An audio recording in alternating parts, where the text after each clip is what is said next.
Hi, I'm Dr. Joseph Marbach. At Georgian Court University, we're committed to educating the public about the importance of higher education and its impact on our communities. That's why we're proud to support the important educational programming produced by the Caucus Educational Corporation.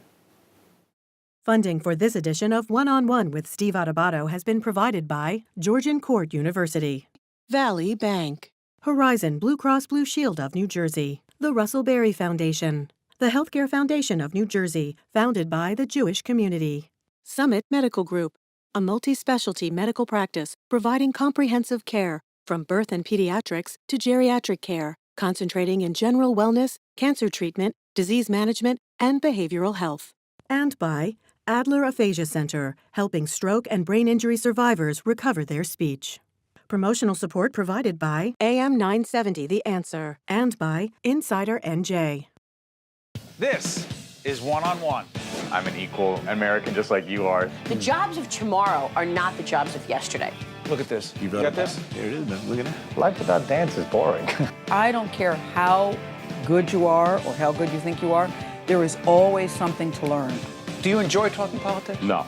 People call me because they feel nobody's paying attention. Our culture, I don't think, has ever been tested the way it's being tested right now. Such a good question. High five.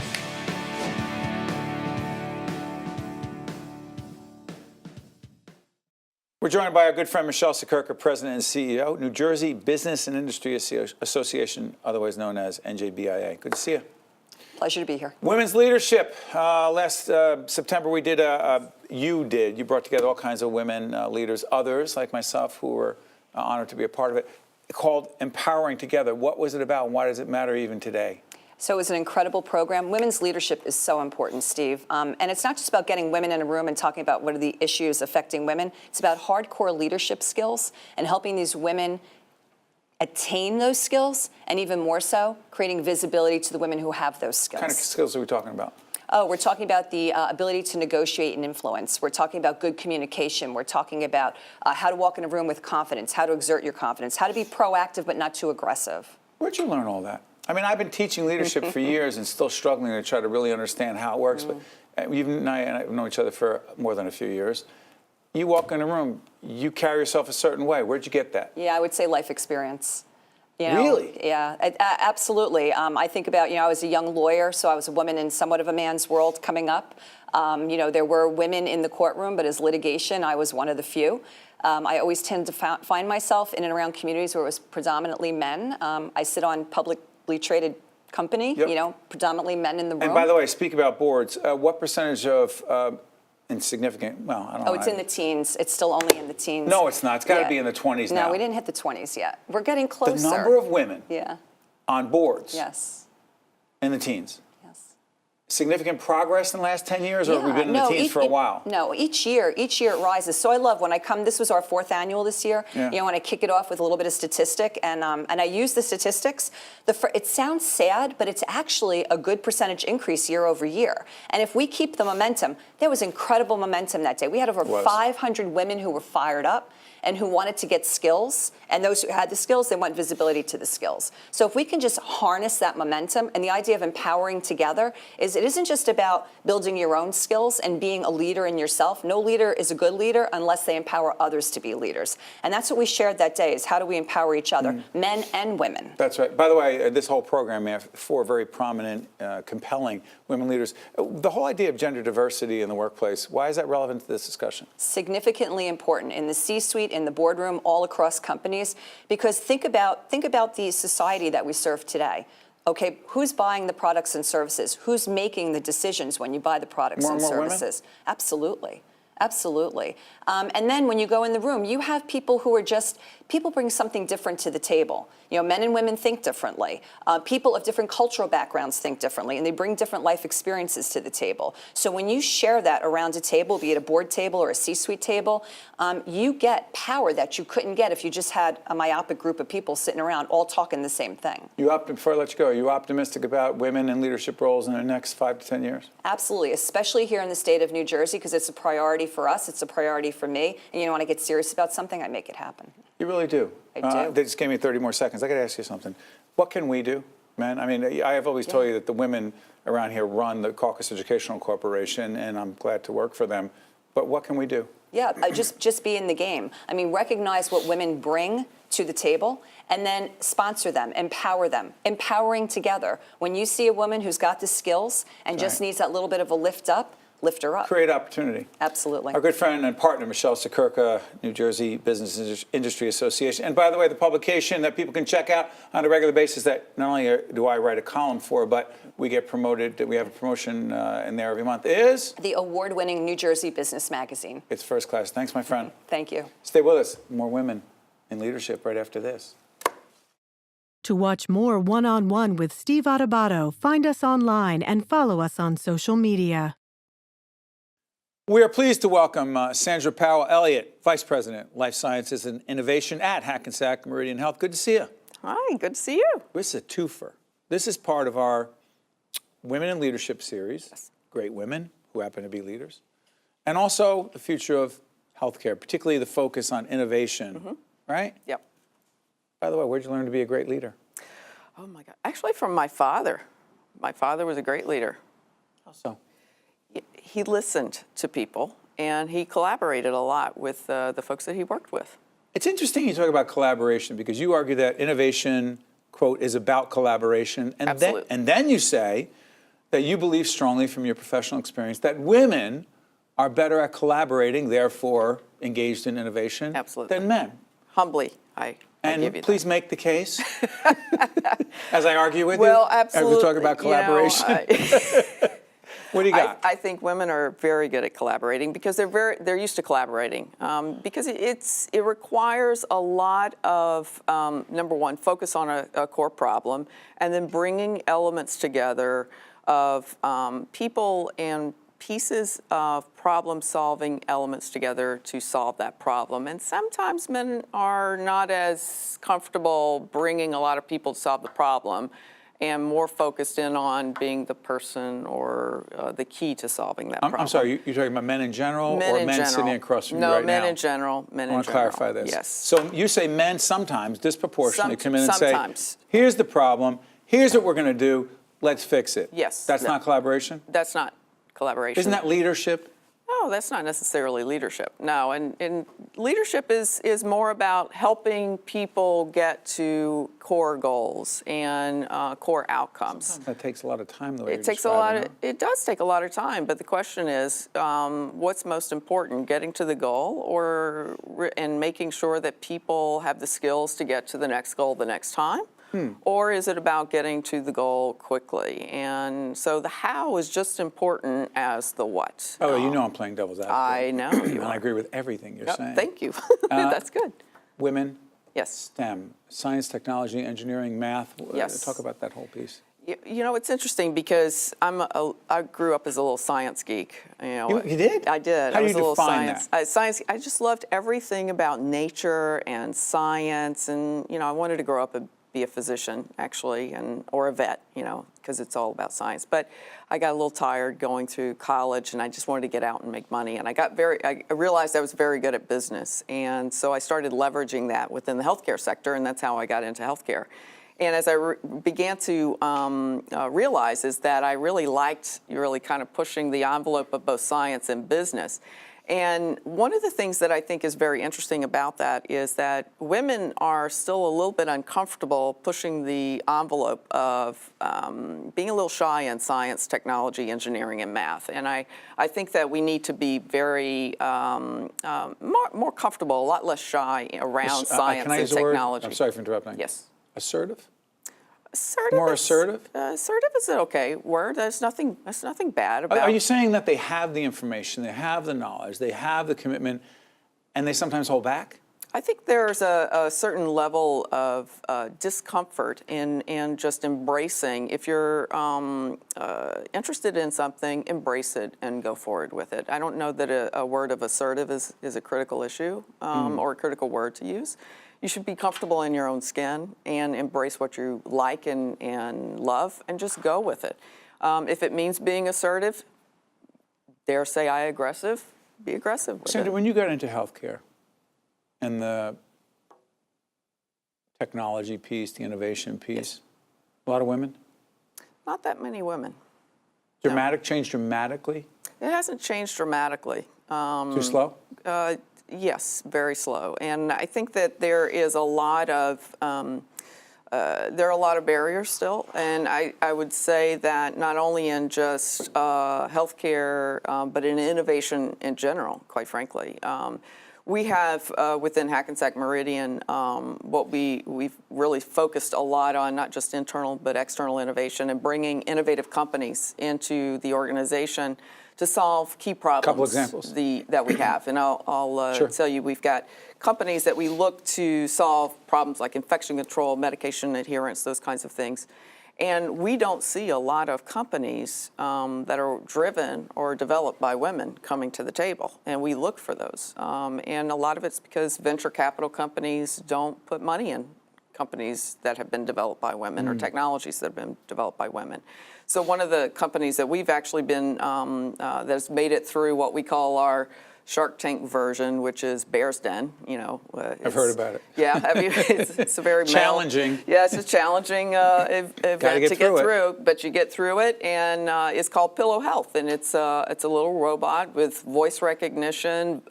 It's got facial recognition. It dispenses medication. It has. I'm looking at it right now. Wow. It's a very unique device, and it actually has a little personality, and our older population as well as younger populations actually like this device a lot. And it enables people to have more control of their own health and wellness in their home. So it's almost like a home health hub, if you will. Before I chat, mobile communication, mobile device is going to have more and more connection to health? Absolutely, absolutely, because it's with you. It is an extension of most people. And it's a computer in our hand, and it's processing capability. So it enables us to maximize data collection, data aggregation, and actually feedback loop to you as an individual about your own health. So yes, absolutely. You love what you do. No, I don't. Yes, I do. It comes across. Good. It's a great quality. Yeah. Part of leadership is about passion. Passion, and absolutely. You have it. Sandra Powell-Elliott, who is Vice President, Life Sciences and Innovation. Yes. At Hackensack Meridian Health. I want to thank you for joining us. Thank you very much. Well done. Thanks. Stay with us. We'll be right back right after this. To see more one-on-one with Steve Adubato programs, visit us online at steveadubato.org. If you would like to express an opinion, email us at info@caucusnj.org. Find us on Facebook at facebook.com/Steve Adubato PhD, and follow us on Twitter at Steve Adubato. We are pleased to be joined by Deb Degillio, who is President, New Jersey American Water, Senior Vice President, Eastern Division of American Water. Good to see you, Deb. Good to see you. Let's fully disclose. We were on a bill. It sounds like we're in Vegas. We were at the Business and Industry Association. We were talking about women's empowerment, right? About leadership. 3 powerful women and me. And I listened to you and I thought, she's good. She's a great leader. First, before we talk about your leadership approach, talk about your organization. So I work for American Water. We're the largest publicly traded water and wastewater company in the United States. And we have operations everywhere from California to Hawaii to New York to New Jersey. So I'm curious about this. Your approach to leadership, and the people who know this know as part of what we do, I ask about leadership of all great leaders, and this is part of our Women in Leadership series. Your approach to leadership, were you always as confident as what I saw in front of me at the Business and Industry Association when you were speaking? I probably still not that confident, Steve. I think I'm my own worst critic. I think I'm smart. I think I work hard, but I always think I can do better.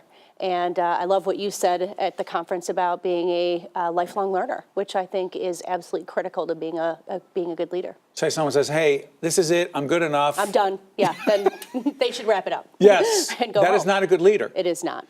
But I'm curious about this. You've worked in an organization that has a hierarchy, okay, and you've had to move through. How have you managed that process of not just, well, I'm curious about that, because you've been with the organization for a while and you moved to a very high level. I have. So I think first and foremost, being a female, you have, there is a higher standard. You'd love to say that doesn't occur, but there is a higher standard. I do. Higher standard for different things, not necessarily work product, but you have you always have the question. I was talking to a colleague when we were driving up today, and I said, look, I know that I'm not naive enough to think that people don't say, Deb got her job because she's a woman. And I long for the day when that doesn't happen, but the reality is we're still not there yet. So I think that is really, what I mean when I say that. I don't believe it's not work product. I think I have to deliver every day just like my male colleagues or any other colleagues I have. So that standard's the same, but just that question of did she earn it or did they give her the job because she's a woman, I think is something that's around and it's still prevalent today. One more quick follow-up on this, and then we'll get back to water. Because we also do a companion, if you will, radio show, podcast called The Leadership Hour. So we're going to take some of this and use it there as well. And so I need to ask you this. Great. Do you think there's a significant difference? And if so, what is it between, you know where the question is going, right? I don't. Between men and women, by and large, in the way they lead? I find in my experience that women are a little more collaborative. I mean, I wouldn't say all women are more collaborative or all men aren't collaborative, but I think you tend to...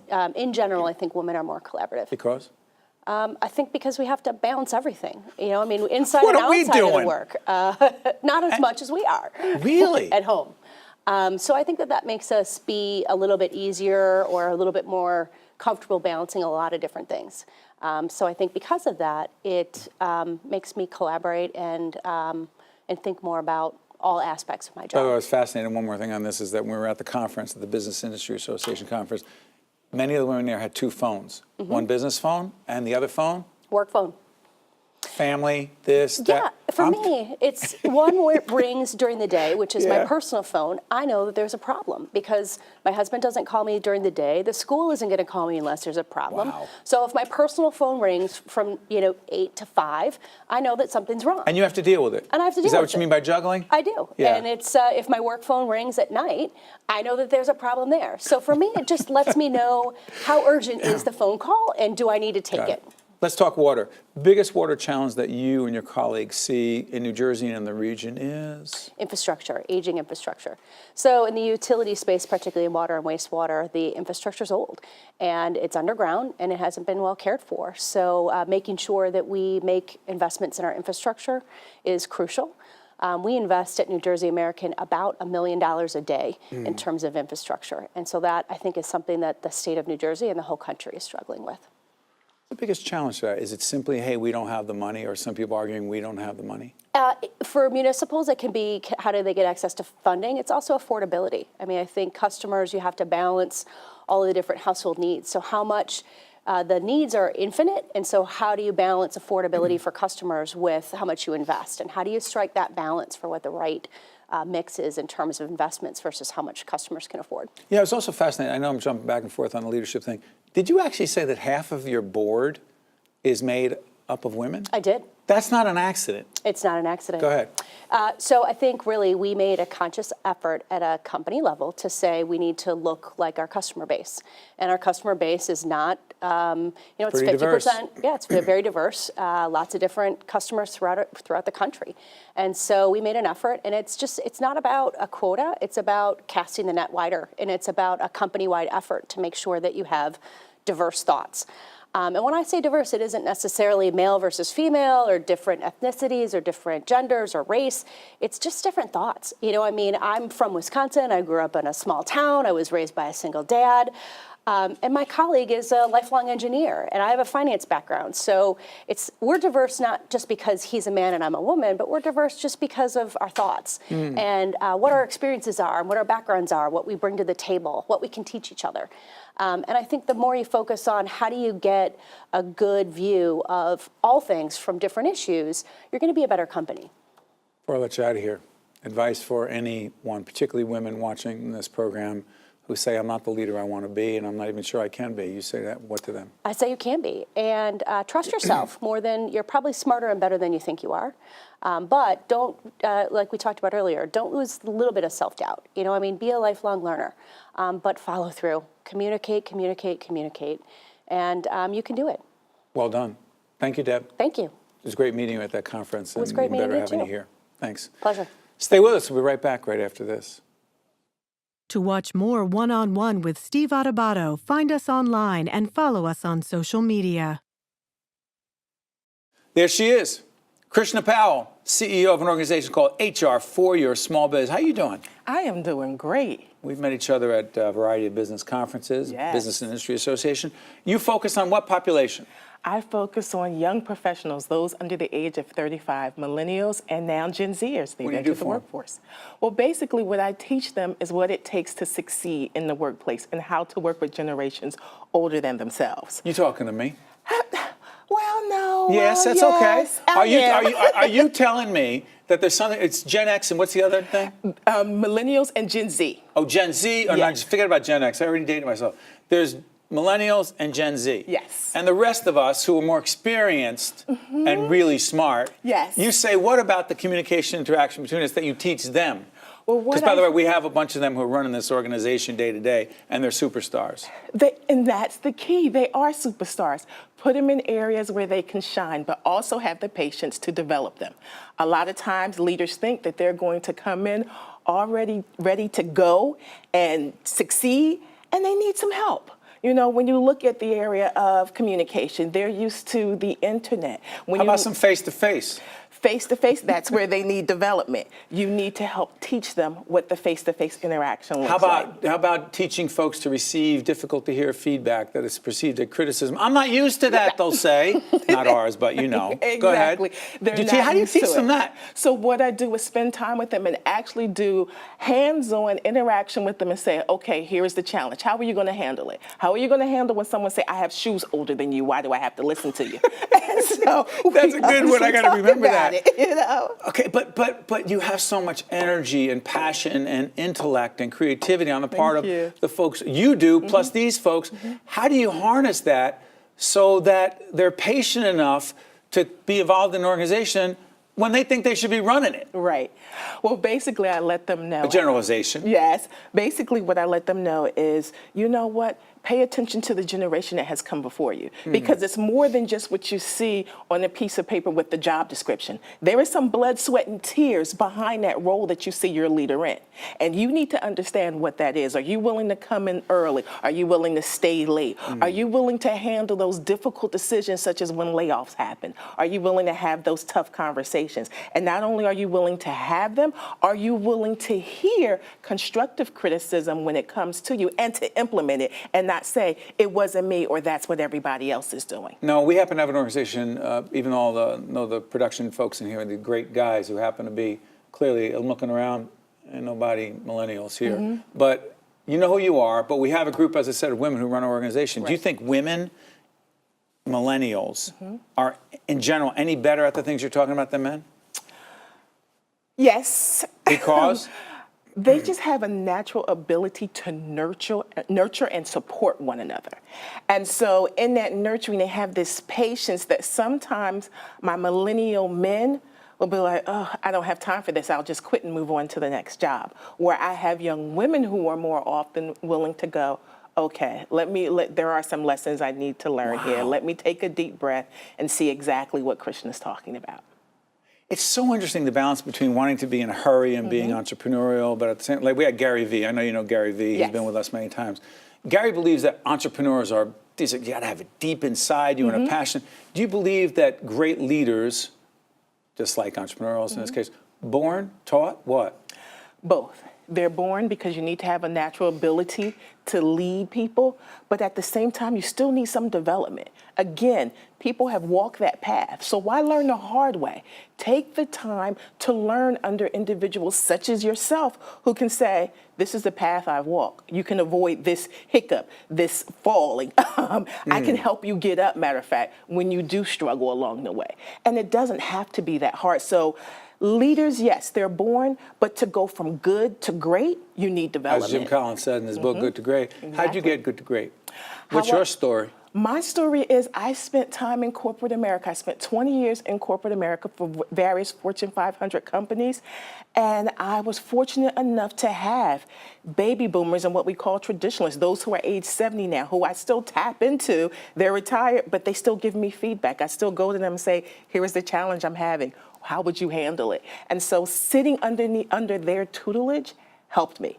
And so that's why I'm able to say to young professionals, if you really want to make strides, if you really want to be successful, learn from the generations that have come before you. They've dealt with the different personalities. They understand what it means not only to work smart, but our generation learned to work hard. And here's what hard work looks like. It's not always found on the internet. What do you do when you can't find it on Google? Who do you have? Who are your resources? And so talking to them about what it looks like, how important networking is and building relationships, those are the areas that they struggle at. And so having walked that path myself made me say, I can do this. 30 seconds left. Social media, instantaneous technology, handheld device made it harder to do the things you're talking about? Yes, it has Because? made it harder because of the fact that people aren't used to looking one another in the eye. And so when they get together, when young professionals come into a room, they're down here like this. And so I work with them and say, did you look up during the meeting? Did you see how so-and-so was feeling when they came in the office? Did you hear when they said they had a project and you didn't volunteer because you were there looking at your phone, They weren't looking at present. your tablet? Exactly. So what does being present look like? They don't always understand it. They think it's me being in a room. I tell you what, you're present. Thank you. And you just brought it. Thank you and I so want to thank much. you for sharing a lot of important insight and advice about leadership and related topics. Krishna Powell, CEO of an organization called HR for Your Small Biz. I want to thank you for joining us. Thank you for having me. Well done. Thank you. Check you out next time, folks. This is One on One.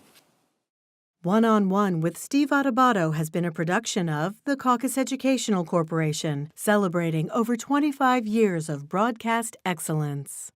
Funding for this edition of One on One with Steve Adubato has been provided by Georgian Court University, Valley Bank, Horizon Blue Cross Blue Shield of New Jersey, the Russell Berry Foundation, the Healthcare Foundation of New Jersey, Summit Medical Group, and by Adler Aphasia Center. Transportation provided by Airbrook Limousine, serving the metropolitan New York, New Jersey area. Hi, I'm Governor Tom Kean. A dear friend of mine had aphasia, which is a language disorder that occurs from a brain injury or a stroke. It robs a person's ability to communicate, but it doesn't affect their intellect. Programs and services offered at the Adler Aphasia Center help to improve my friend's communication skills, as well as her self-confidence and quality of life. Most importantly, she was among people who understood her. If you or a loved one has been diagnosed with aphasia, there is hope.